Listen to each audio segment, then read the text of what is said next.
Comité des chefs d'état-major de la Confédération AES.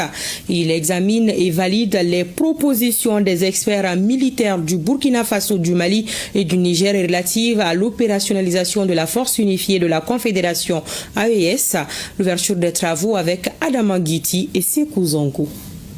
La Confédération des États du Sahel pose un pas de plus vers une édification d'une sécurité collective pour ses populations. Et ce sont les chefs d'état-major de la Confédération qui le matérialisent à travers cette première réunion ordinaire du comité. Une rencontre pour examiner et valider les propositions des experts sur la montée en puissance de la force unifiée, mais aussi partager les informations sur la situation sécuritaire de l'espace confédéral. Les experts ont planché sur une architecture fonctionnelle de la force unifiée conformément à la vision des plus hautes autorités de la Confédération. La question de l'opérationnalisation de la force unifiée est urgente parce que les attentes de nos populations sont fortes. Les peuples de notre Confédération observent avec attention notre capacité à transformer nos ambitions en actes.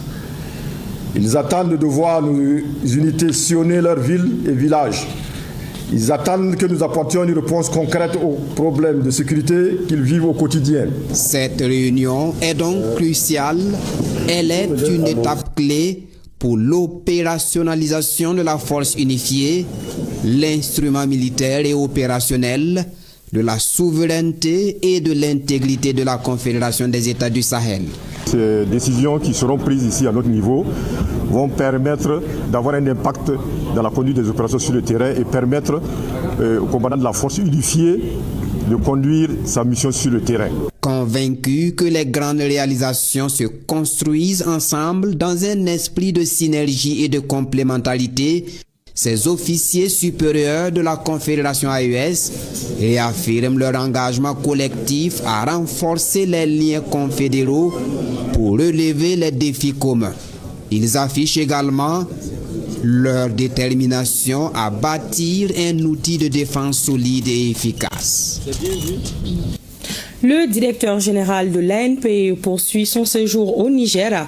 Ibrahim Aganok et son homologue ont eu des échanges avec la ministre nigérienne de la fonction publique du